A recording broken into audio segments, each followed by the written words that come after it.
Hello, folks. Today we're talking about property taxes. And it's not a sexy or a fun topic, and I'm trying not to, I won't get into the math of it, but I just wanted my home buyers and sellers to understand it conceptually. So, there are three taxes associated with a property. One is a school tax, the second is the county tax, and the third is the township or the borough or city tax, right? There are typically three taxes. And again, it may vary from county to county or school district to school district, but let's take the example of, say, Downingtown schools in Chester County. The school taxes go from July to June typically, and the township and county taxes go from Jan to December, right? So their schedules are a little different. And the school tax is the biggest component of the tax bill, and the other two taxes are relatively smaller, right? So often this gets very confusing on the settlement sheet when you're buying or selling your home. So here is the thing for the sellers, first of all, and for buyers. Everything is going to be prorated as of the settlement date. So the seller is responsible to pay until the settlement date, and the buyer is responsible from the settlement date moving forward, right?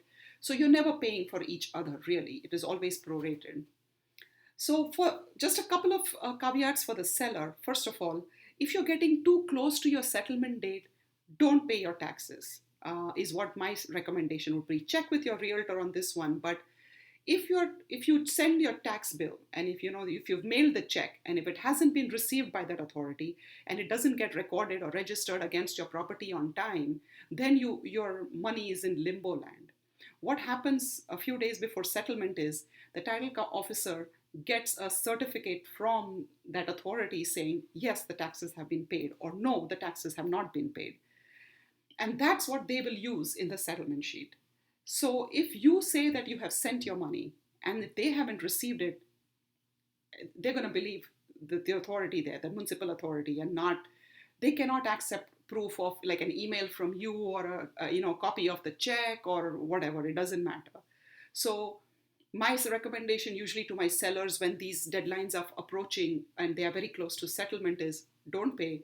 You will pay your prorated portion at settlement. Hope that's helpful as far as the sellers.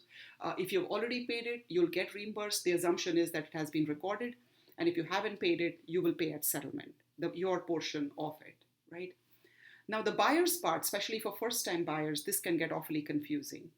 So you may see three escrow tax-related numbers on your settlement sheet, right? And escrow is just something, most of us need a mortgage, and a lender will require you to what we call escrow your taxes because they want to make sure that you're paying them.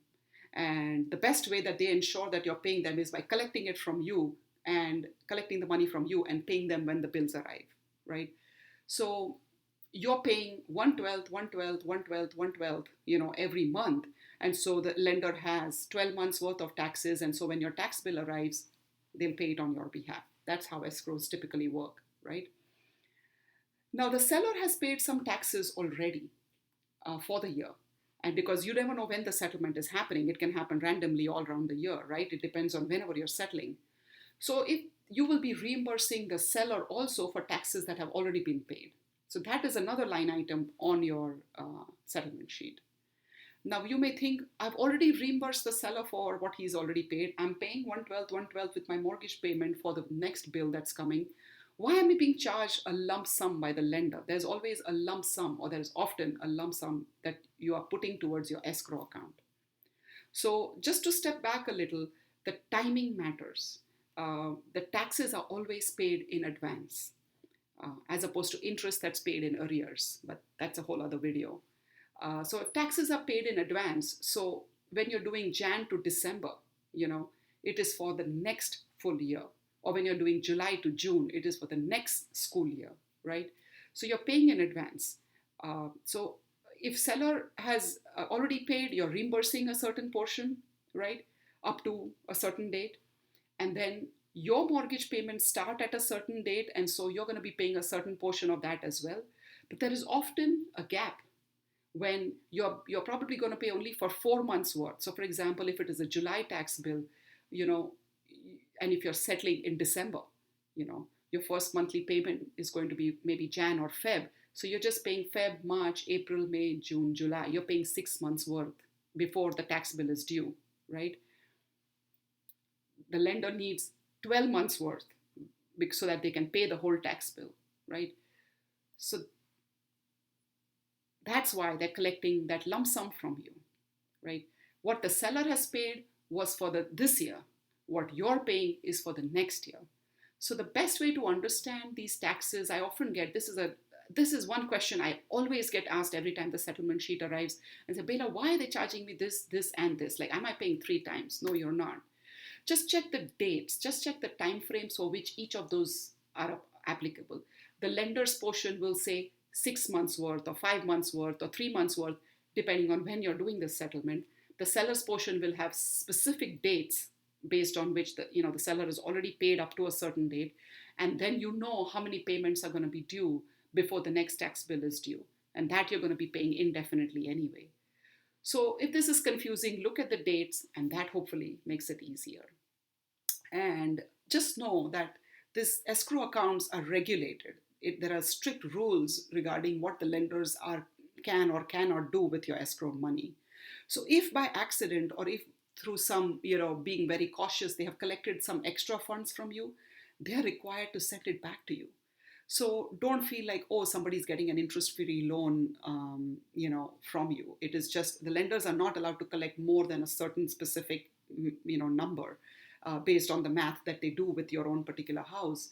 And if there is any extra, they're going to return it to you. So you might see a credit amount on your settlement sheet as well, because they had estimated a higher tax bill for you. And they usually estimate a little higher because they don't want to take any chances. So hope this was helpful. Property tax, county tax, township or borough tax. And actually, let me talk about water and sewer bills as well, or trash. Everything is prorated as of the settlement date, right?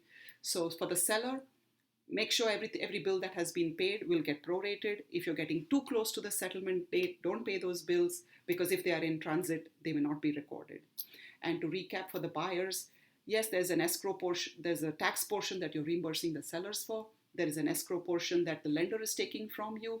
And then there is the 1/12, 1/12, 1/12 that you're going to be paying with every monthly payment to your lender, so that they have enough funds to pay your bill on your behalf when the tax bill arrives. Now there is a new construction caveat to this whole thing, and that's going to be a separate video. Look for the link in the description below. Hope this was not too confusing. Just try to simplify it conceptually. Take care. If you found this interesting, please do give it a like, show me some love, subscribe to my channel. I'm also found on Instagram and Facebook, Bela Vora Homes. You can just Google me for more information about me. Would love to see you on the social media channels. Take care.